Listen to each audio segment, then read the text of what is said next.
Good morning students. हमने बहुत सारे सीक्वेंसेज के कन्वर्जेंस प्रूव किया है, बहुत सारे मेथड्स अपन ने इस्तेमाल किए हैं। कुछ विशेष तरह की सीक्वेंसेज को अपन आज यहाँ डिस्कस करें, जिनको अपन को ये बताना है कि ये सीक्वेंस कन्वर्जेंट होती है। एक स्पेशल टाइप की सीक्वेंस अपने पास में है, अपन को प्रूव करना है कि एक sequence 1 + 1/n whole raise to n ये कन्वर्जेंट होगी, और साथ में इसकी लिमिट जो है वो लिमिट 2 और 3 के बीच में लाई करती है। एक विशेष तरह की सीक्वेंस है ये। इस सीक्वेंस को अपन को प्रूव करना है, तो इस सीक्वेंस को कन्वर्जेंट प्रूव करने के लिए अपन पहले ये प्रूव करेंगे कि सीक्वेंस मोनोटोनिक है, यानी मोनोटोनिक इंक्रीजिंग या मोनोटोनिक डिक्रीजिंग है, और साथ साथ में ये सीक्वेंस बाउंडेड भी है।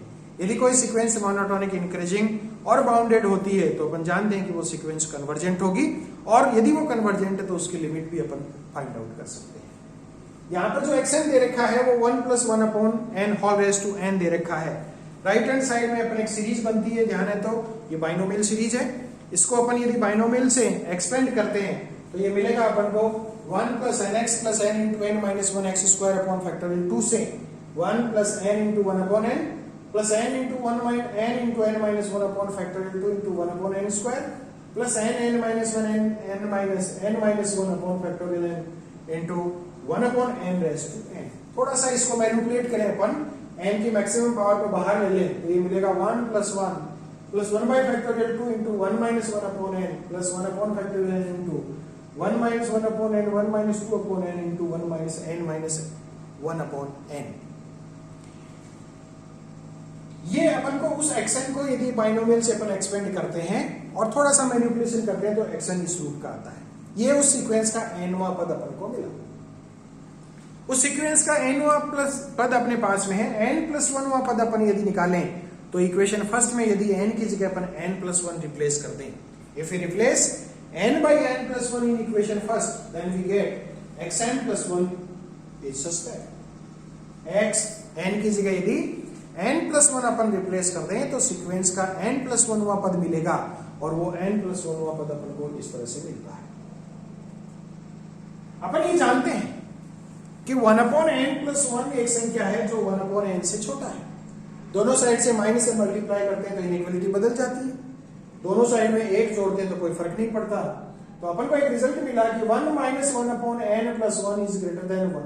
- 1/n, और 1 - k/n + 1 is a number which is greater than 1 - k/n। k की वैल्यू 1 2 3 4 5 जो नेचुरल नंबर्स है वो अपन ले सकते हैं, लेकिन हमेशा 1 - k/n + 1 is greater than 1 - k/n।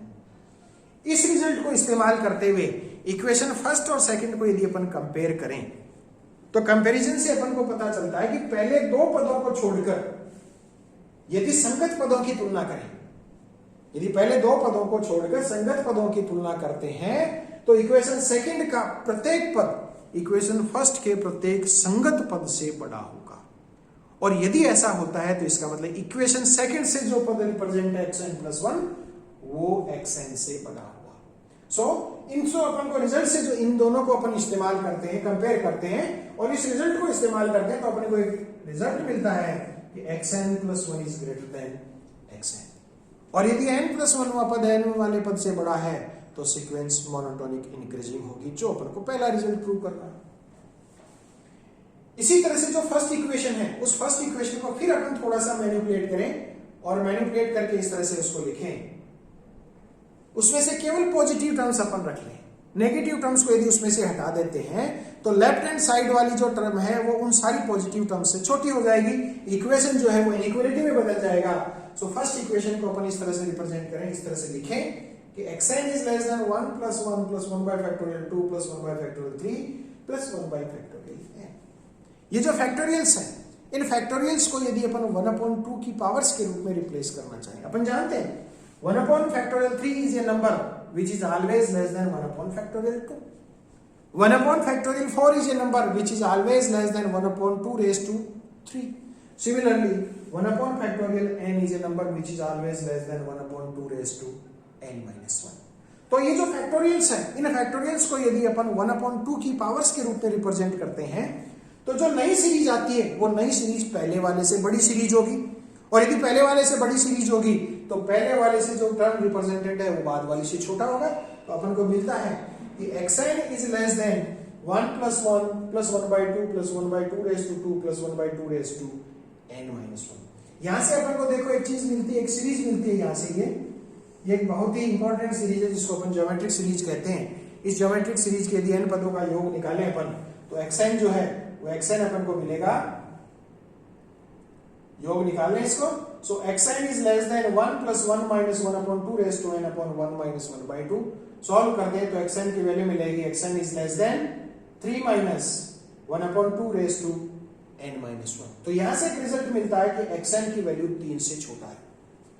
Equation first से जो अपन एक्सपेंशन किया उस एक्सपेंशन से अपन को ये पता चलता है कि xn का मान अपने पास है 1 plus 1 plus 1 by factorial 2, यानी xn की वैल्यू 2 से बड़ा है। तो इक्वेशन फर्स्ट से xn की वैल्यू 2 से बड़ी है, इक्वेशन थर्ड से xn की वैल्यू 3 से छोटा है।